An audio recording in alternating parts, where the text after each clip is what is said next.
गायत्री महामंत्र एक बार मेरे साथ दोहराओ। ओम भूर्भुवः स्वः तत्सवितुर्वरेण्यं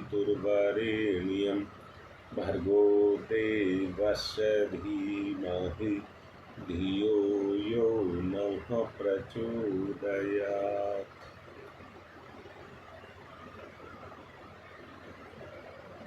परसों भी और कल भी याज्ञवल्क्य ऋषि जी के माध्यम से मैंने 2 दिन आपको बताने का प्रयास किया, परंतु नेटवर्क गड़बड़ करता रहा। आज नहीं करेगा और अब नहीं करेगा, जिसके कारण बात कुछ अधूरी सी रही। कुछ के फोन भी आए, समझाने का प्रयास किया। अब सबको वो तरीके समझाए जाएंगे कैसे किया जाए, जीवन में व्यवहार में लाने के लिए कैसे किया जाए। सबसे पहली एक ही चीज है कि आपकी अंदर से इच्छा क्या है। बाहर से आप क्या हैं और अंदर से आप क्या हैं।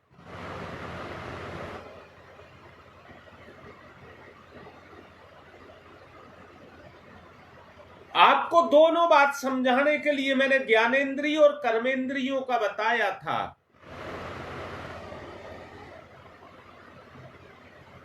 पहले कर्मेंद्री चलती है और फिर उसके द्वारा उसे ज्ञान होता है। दोबारा बोल रहा हूं,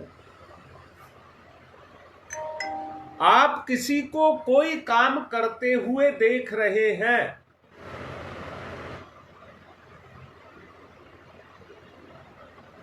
उससे आपको जानकारी होती है, पक्का ज्ञान नहीं होता है। जानकारी में आकर के जब उसको कर्म में बदला जाता है तभी उसकी पूर्णता होती है। शायद मेरी ये बात आपको समझ आई होगी। मैंने समझाने के लिए याज्ञवल्क्य जी का जो उदाहरण लिया, वहां पर मैत्रेयी और याज्ञवल्क्य दोनों का उद्देश्य एक था। अब कैसे किया जाए, कैसे मान लिया जाए। वैराग्य की भावना आने के कारण याज्ञवल्क्य ने सांसारिक लगाव छोड़ दिया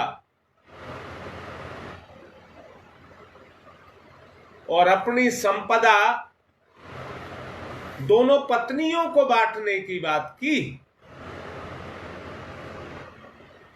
परंतु उन्हीं के साथ उनकी एक पत्नी मैत्रेयी ने भी वो भाव छोड़ दिया। देखिए, वहां दोनों चीज हैं, वहां दोनों चीज है। मैत्रेयी भी है और कात्यायनी भी है। मैत्रेयी अपने पति के पक्ष में चली गई, कात्यायनी अलग धन संपदा लेकर के हो गई अपने शरीर यात्रा को पूरी करने के लिए। परंतु मैत्रेयी अपने जीवन की यात्रा पूरी करने के लिए अध्यात्म के मार्ग पर चली गई। दोनों के अंतर को समझने का प्रयास करना। जब ये त्याग की भावना अंदर से जग करके आती है तो बाहर के स्वरूप को बदल देती है। वहां मैंने पहले नगाड़े की बात आपसे की थी। इंद्रियों का स्वभाव अंदर से देखिए नगाड़े बजाने के समान है।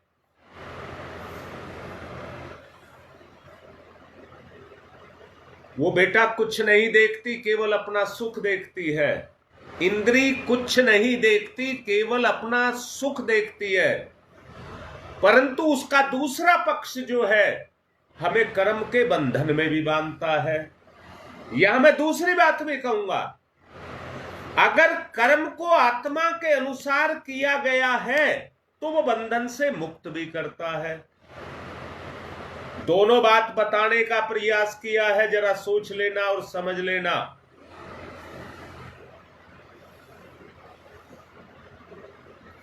हाँ ललिता, यही बात कह रहा हूं। इसलिए दोनों में फिर आपस में याज्ञवल्क्य ने कहा, मैं देवी तुझे वो ज्ञान दे देना चाहता हूं जो जीवन मुक्ति का ज्ञान है। अब बेटा उसकी लगाव को देखिए, मैत्रेयी के लगाव को देखिए। मैं यहां फिर से कहूंगा, हम में से बहुत से ऐसे हैं भगवान से लगाव तो दिखाते हैं, पर सचमुच उनका लगाव संसार से रहता है। वो कुछ रटी रटाई बातें बोलते रहते हैं, करते रहते हैं, परंतु जीवन के क्षेत्र में कोई अंतर नहीं पड़ता। याज्ञवल्क्य ने बताया, जब कोई उसको बजा रहा हो, नगाड़े को बजा रहा हो, तो जहां बजा रहा है आप वहां हाथ रख दीजिए। नगाड़े में जो कंपन पैदा होंगे उनकी गति कम हो जाएगी, कंपन नहीं होगा, आवाज तो होगी पर वहीं मर जाएगी। दूसरा कहा कि उसका हाथ पकड़ लीजिए। इंद्रियों की क्रियाशीलता साकार रूप में दिखाई देती है, इसलिए सबसे पहले इंद्रियों को कंट्रोल करने की जरूरत है। दूसरे नंबर पर मन, जो शंख की तरह से बजता रहता है, शंख की तरह से बजता रहता है। अगर जिधर से हवा निकलती है वहां से आपने पकड़ लिया तो शंख नहीं बजेगा, शंख नहीं बजेगा। मुंह से हवा कितना ही मारता रहे, पर जहां से ध्वनि निकलती है वहां से ध्वनि नहीं निकलेगी। तीसरा बताया वीणा का, जिसकी आवाज बहुत मधुर होती है, उसको नाम दिया आत्मा का। आत्मा का लंबा नहीं खींचना चाहता। चौथा नाम दिया नमक घुले हुए पानी का, अर्थात ईश्वर सर्व जगह सभी उसमें समाया हुआ है, लीन है। उसे लीन होकर के ही पकड़ा जा सकता है, उसमें लीन होकर के ही उसको अनुभव किया जा सकता है। वो एक अवस्था है, वो एक अवस्था है। उस अवस्था के बारे में जरा सोचिए। अब बात आती है कि उस अवस्था को कैसे लाया जाए।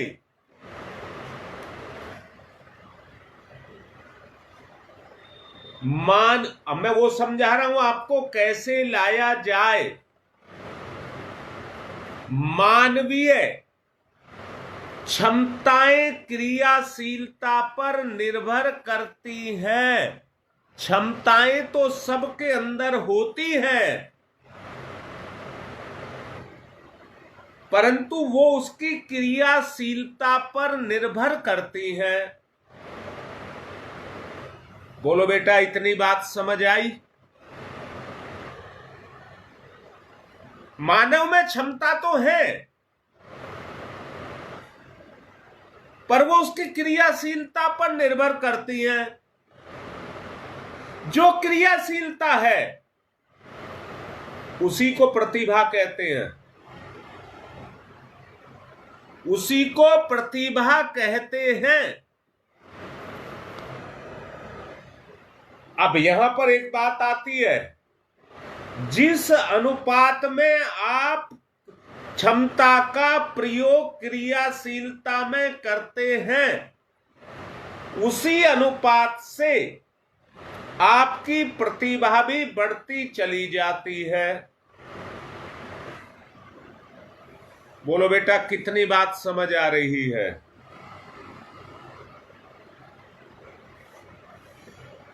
कितनी बात समझ आ रही है? हाँ बेटा, अब ईमानदारी से सोचिए, दोनों पक्ष एक, या तो संसार में रहिए या आत्मा में रहिए, दोनों में से एक को चुनना होगा, और जिसका निर्णय करें वो पक्का होना चाहिए, उसमें कोई ढील नहीं होनी चाहिए। नगाड़ा तो तभी बज रहा जब तुम्हारी ढील है, शंख तभी बज रहा जब तुम्हारी ढील है। और रविवार के प्रोग्राम में मैंने आपको बताया था, मन का जो दूसरे वाला पक्ष है वो ज्ञान पक्ष यानी कि आत्मा के साथ नहीं जुड़ा है।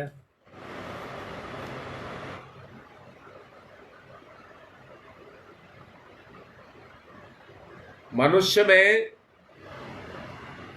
भगवान के द्वारा दी गई सभी शक्तियां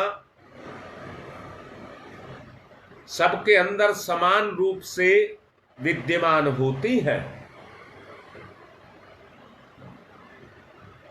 परंतु कौन अपनी कितनी क्षमता का प्रयोग करके उसको कौन कितना क्रियाशील कर पाता है, ये उसकी अपनी अंतः प्रेरणा पर ही निर्भर करता है। और इसी को आत्म जागरण की प्रक्रिया कहते हैं। आत्म जागरण की प्रक्रिया इसी को ही कहते हैं। संसार में जन्मजात 3 तरह की ताकतें होती हैं, शारीरिक शक्ति, विचार की शक्ति और भावना की शक्ति। शारीरिक शक्ति, विचार की शक्ति और भावना की शक्ति।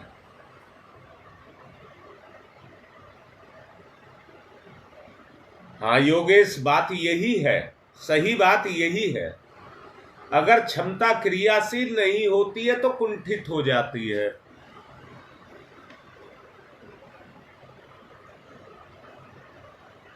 बाकी जो शक्तियां हैं छोटी बड़ी, वो इन्हीं के साथ जुड़ी हैं, और इनके साथ जुड़ करके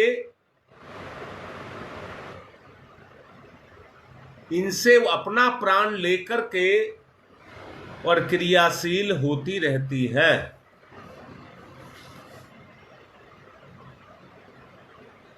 बेटा, कल्पनाएं, विचार से कल्पनाएं, कल्पना से प्रखरता, प्रखरता बुद्धि की, उसके अंदर संवेदना, संवेदना में उदारता, ये आपके अंतराल की गहराई को बनाते हैं। ये आपके अंदर जो अंतःकरण है उसकी गहराइयों को क्रियाशील करते हैं।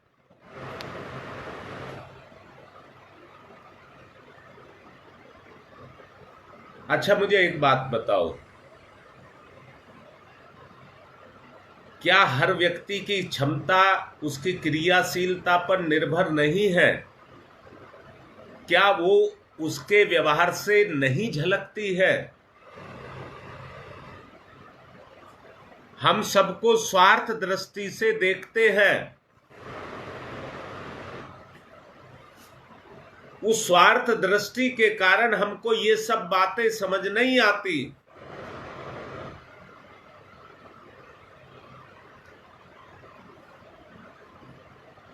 और समझ ना आने के कारण हम इस संसार के चक्र में घूमते रहते हैं।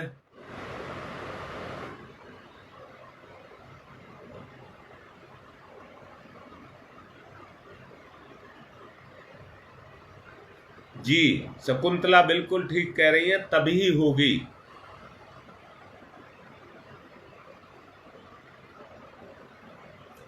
देखिए शकुंतला, यहां मैं ये कहूंगा, ज्ञान ये नहीं है, जब आत्म भाव जगेगा तभी ज्ञान होगा। दोबारा से पूछता हूं, अच्छा सच बता शकुंतला, देख दोबारा बोल रहा हूं, मैं समझाने के लिए दोबारा बोल रहा हूं। शरीर में क्षमता है, ताकत है, उसके उदाहरण हनुमान जी है। बजरंग, वज्र के समान, बजरंग बली, जिसका बल हो। ये शारीरिक क्षमता है। इस क्षमता को जागने के लिए, क्रियाशील करने के लिए, बड़े अच्छे खुले शब्दों में बोल रहा हूं, ब्रह्मचर्य का पालन करना पड़ेगा। ब्रह्मचर्य का पालन करना पड़ेगा, तब वो क्षमता बजरंग बनेगी। मैं यहां एक बात कहूंगा, हर चीज के दो किनारे होते हैं। अगर एक लंबी रेखा खींची जाए तो वो कितने सारे बिंदुओं से मिलकर के बनती है।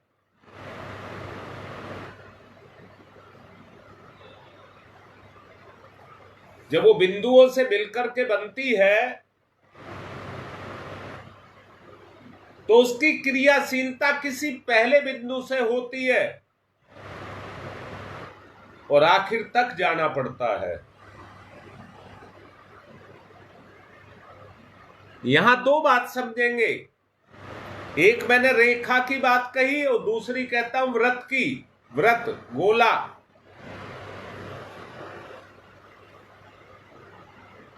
उसमें कोई बिंदु नहीं होता, उसमें कोई बिंदु नहीं होता, उसमें केंद्र होता है। व्रत गोल घुमाता है, आप उसका पहला और आखिरी सिरा कहां देखेंगे? उसमें कोई सिरा नहीं होता, आप ढूंढ नहीं पाएंगे। पर रेखा का पहला और आखिरी छोर होता है। इसलिए उसको पकड़ा और बांधा जा सकता है।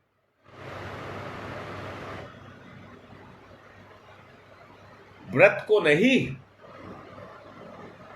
व्रत को नहीं। आदमी को एक जगह से, कहां से? अपनी कमजोरी से चलना होता है। आदमी को अपनी कमजोरी से चलना होता है, परंतु उस आखिरी छोर तक जाना पड़ता है जहां प्रतिभा संपन्न हो जाए। जहां प्रतिभा संपन्न हो जाए वहां तक जाना पड़ता है। अब जरा समझना तो, अगर क्रियाशीलता के अंदर निकम्मापन आ गया तो ऐसा कौन सा व्यक्ति है जो एक्टिव कहा जाए?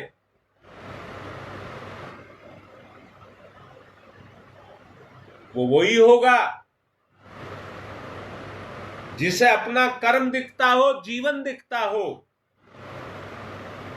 जीवन की अस्थिरता दिखती हो, वही उस मार्ग पर चलेगा। शकुंतला एक बात पूछूंगा, जरा ठीक से समझदार है इसलिए तेरे से पूछ रहा हूं। एक परिवार में दो बहू हो, एक जेठानी और एक दूसरी देवरानी,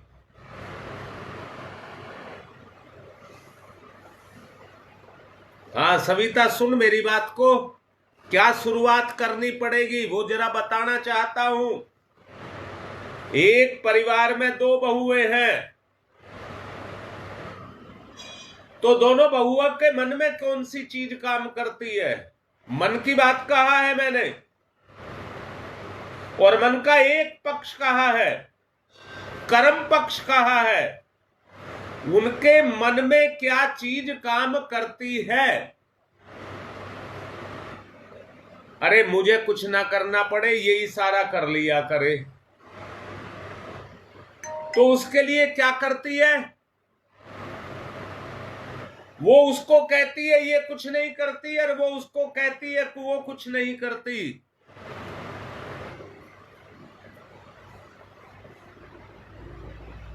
बोलो शकुंतला, ठीक कह रहा हूं गलत कह रहा हूं? इससे मैं एक बात समझाना चाहता हूं, प्रवृत्ति के बारे में अगर दोनों के अंदर एकता का भाव आ जाए, दोनों के अंदर एकता का भाव आ जाए, और एकता का भाव आकर के वो उससे ज्यादा, वो उससे ज्यादा, वो उससे ज्यादा, वो उससे ज्यादा, अब दोनों में भेद को करके देखिए, क्षमता कौन से में बढ़ेगी और कौन से में घटेगी। अपनी क्षमता के बारे में नहीं जानते,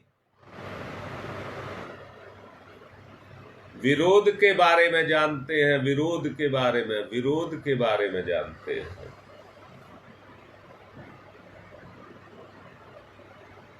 अब मैं फिर से कह रहा हूं, अगर अपनी क्षमताओं का जागरण करना है तो अपने जीवन के जन्म के बारे में सोचना पड़ेगा।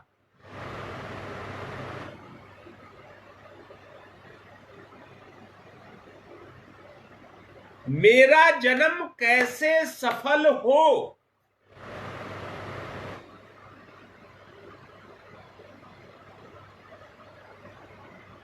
अब अगर आप समझदार हैं तो आपने अपना निर्णय दिया है। अब मैं यहां पूछ रहा हूं, हाँ शकुंतला यही बात कहना चाहता हूं। अब लाडली एक बात सुन मेरी, अगर दोनों में प्रेम हो जाए तो वहां दोनों में विरोध नहीं रहेगा। वो उसकी क्षमता को बढ़ाएगा, वो उसकी क्षमता को बढ़ाएगा।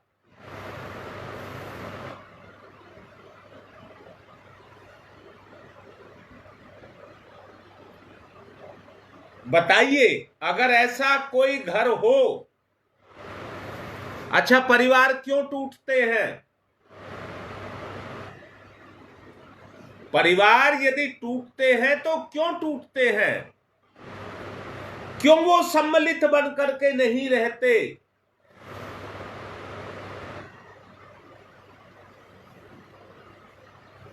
उसका कारण एक ही है, स्वार्थ। परिवार में बढ़ता हुआ स्वार्थ और बढ़ती हुई निकम्मापन और एक दूसरे का विरोध।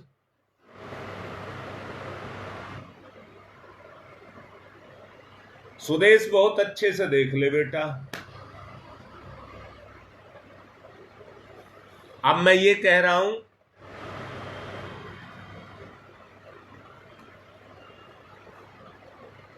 बेटा मैं व्यक्तिगत बात किसी से नहीं कह सकता, व्यक्तिगत बात नहीं कह सकता। मन में आ रहा था कहूं, पर मैं ये कहूंगा, देखो शकुंतला जो बात कही जा रही है घर वहीं से चलता है, घर की औरत से ही घर चलता है, और औरत पे ही वो पूरा परिवार निर्भर करता है। परिवार की क्षमता को बढ़ाना है तो ये मां के हाथ में है कि वो अपने परिवार को क्या बना दे। इसलिए परिवार में बढ़ते हुए विरोधों को और ईर्ष्या, जो ईर्ष्या तो औरत करती है, जो विरोध बढ़ते हैं उनका विनाश करना पड़ेगा। उसकी जड़ उस ईर्ष्या के अंदर ही छुपी है।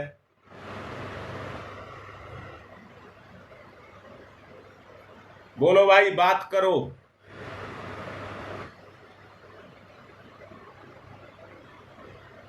सहयोग से सामर्थ्य,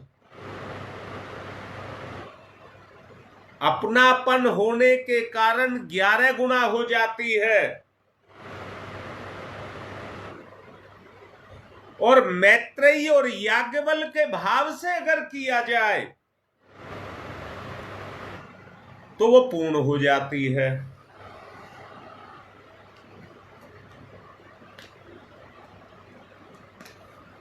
वो पूर्ण हो जाती है। अब मैं जो बात कर रहा था, मन और इंद्रियों की बात कर रहा था।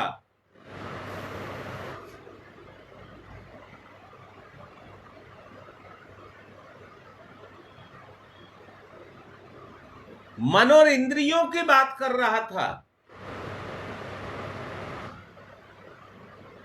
मन और इंद्रियों की बात क्या कर रहा था, जरा सोचना। मन के अधीन आज बुद्धि है। अगर बुद्धि के अधीन मन हो जाए, यानी कि गति आत्मा से शुरू हो जाए,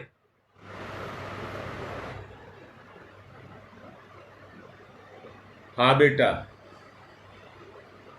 पवन, सही बात है।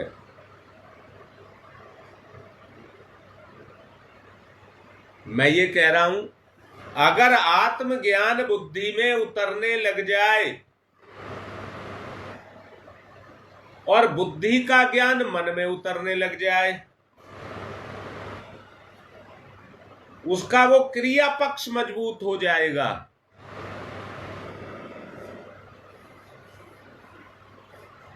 अभी है क्या, शरीर को संचालित करने के लिए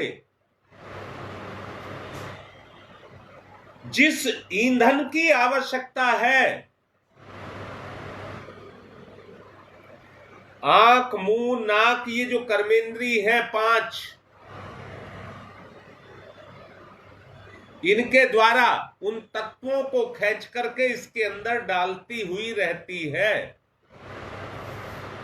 परंतु ये जड़ योनि नहीं है, ये कर्म योनि है, क्रियाशील है, ईश्वर द्वारा प्रदत्त है, ईश्वरीय गुण है इसके अंदर।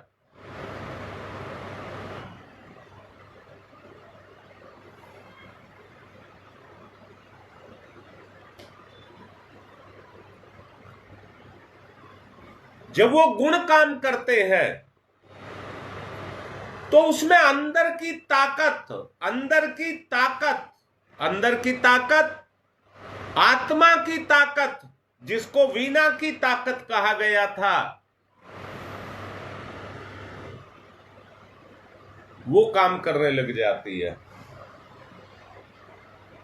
फिर आत्मभाव पैदा होता है, और जब संसार की तरफ से, इंद्रियों की तरफ से चलता है तो कल्पना का भाव पैदा होता है। कल्पना से विचारना। कल्पना खोखली है तो विचार भी खोखला ही होगा।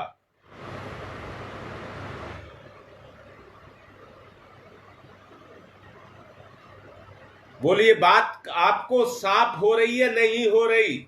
एक बात कहता हूं, जो ये समझाया आपको जा रहा है, अगर ये विचार के द्वारा आपको छू गया तो फिर कल्पना नहीं रह जाएगी, यथार्थ में बदल जाएगी।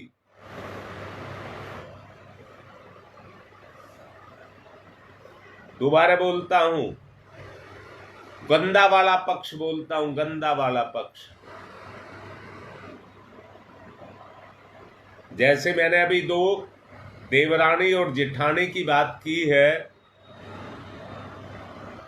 दोनों का अहंकार जगा रहता है, वो मन ही मन अपने आप बड़बड़ाती रहती है, दोनों मन ही मन अपने आप बड़बड़ा रहती है, अर्थात उनका मन बड़बड़ाता रहता है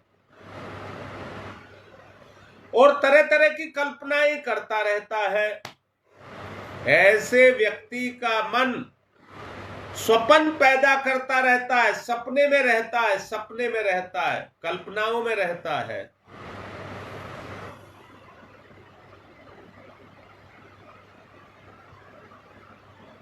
यथार्थ में नहीं रहता।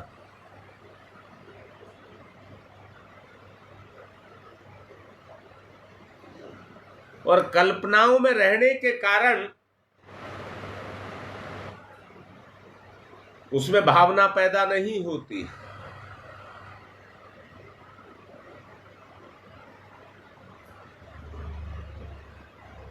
एक ने दूसरे को कोई बात कही तो वो मन को जाकर के ऐसे लग जाती है कि बदला लूंगी, जब तक नहीं छोड़ूंगी, जब तक बदला नहीं दूंगी।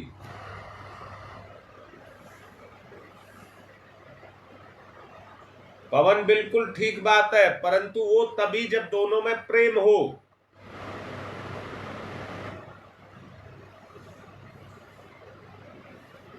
यही बात है बेटा योगेश, यही बात है। नहीं तो काल्पनिक जीवन तो सब जी रहे, अहंकार के कारण काल्पनिक जीवन सब जी रहे हैं।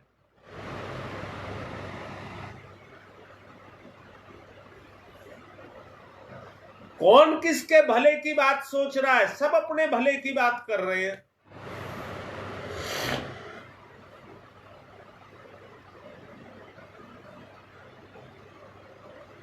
सेवा भाव नहीं है। अगर नहीं है तो विचारों में कल्पनाएं ही रहेंगी, प्रखरता नहीं आएगी।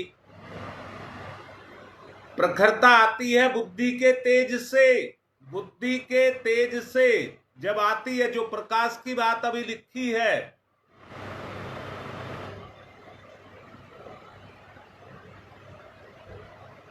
अगर वो तेज आ गया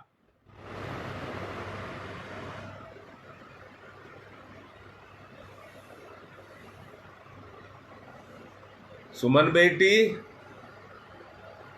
यही तो कल से सवाल चल रहे हैं, क्या किया जाए।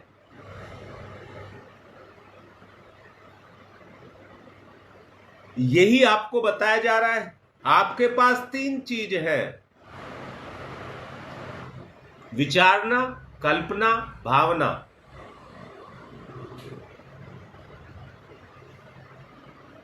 स्थूल शरीर, सूक्ष्म शरीर, कारण शरीर।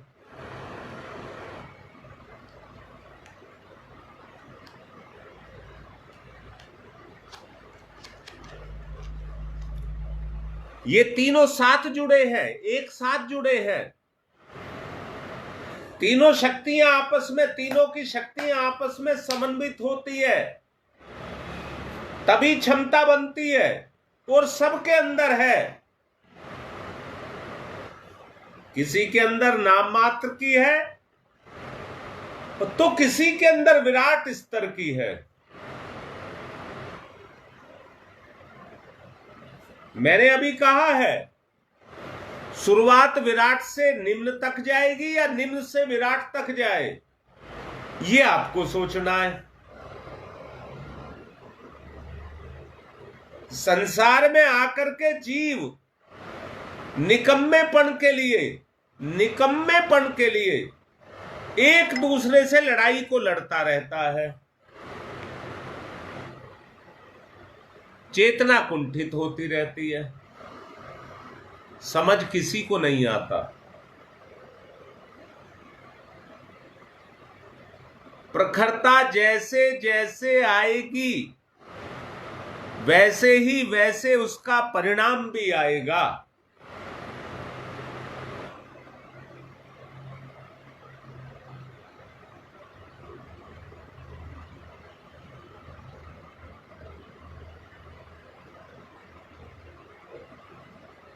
बेटा, कारण शरीर ही आत्मिक क्षमताओं से संपन्न होता है।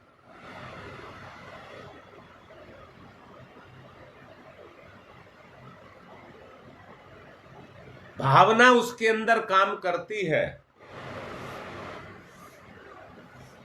और मोटी भाषा में कह दूं, बहुत मोटी भाषा में, स्वतः ही जिसके लिए सम्मान निकलता है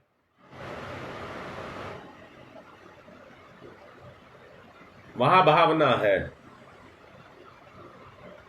ये इसका बिल्कुल मोटा रूप है, हर किसी को समझ आ जाएगा।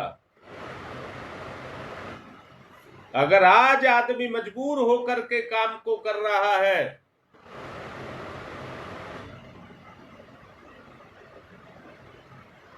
जो आपसे करवा रही है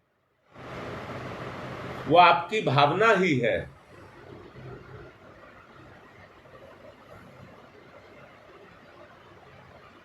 हाँ योगेश, यही मैंने कहा है, निम्नगामी जाना है या ऊर्ध्वगामी जाना है। निम्नगामी में क्षमताएं खत्म होती जाती हैं, ऊर्ध्वगामी में क्षमताएं बढ़ती जाती हैं।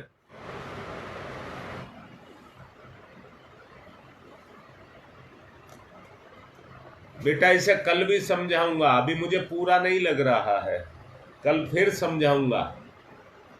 और मेरे हर विषय को समझाने का केवल एक ही मतलब है कि आप उसको क्रियाशील करिए। अब मैं विराम की तरफ जा रहा हूं, आप साथ देना। ओम तम सोमा ज्योतिर्गमय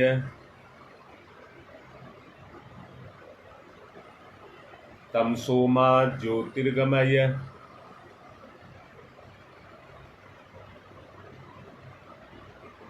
तम सोमा ज्योतिर्गमय असतोमा सद्गमय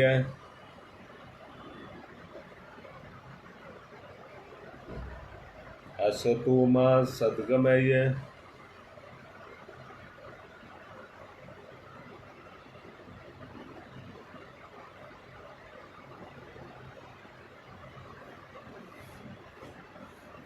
मृत्योर्मामृतं गमय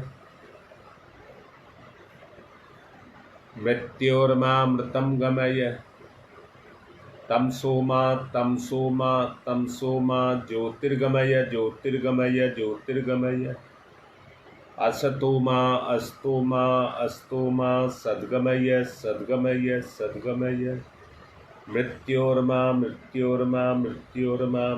गमय मृतं गमय मृतं गमय। दोनों हाथ रगड़िए, मुख पर फिराइए।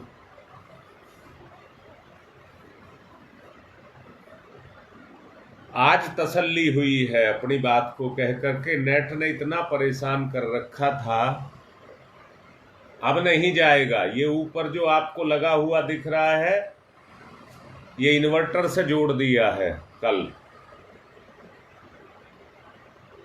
अब नहीं जाएगा। आज की बात को पूर्ण करने से पहले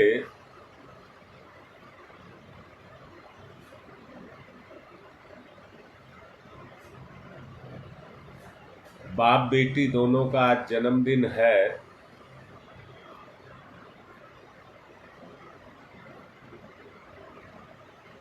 काम भी आप ईश्वर का करते हैं,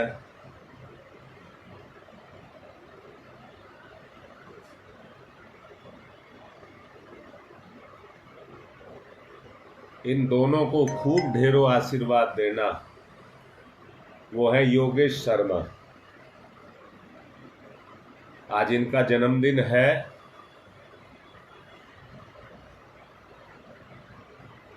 जैसा ये लिख रहे हैं ऊर्ध्वगामी जाए, परिस्थितियां आदमी की टांग पकड़ पकड़ करके गिराने की कोशिश करती हैं, पर क्षमताएं गिरने नहीं देती हैं।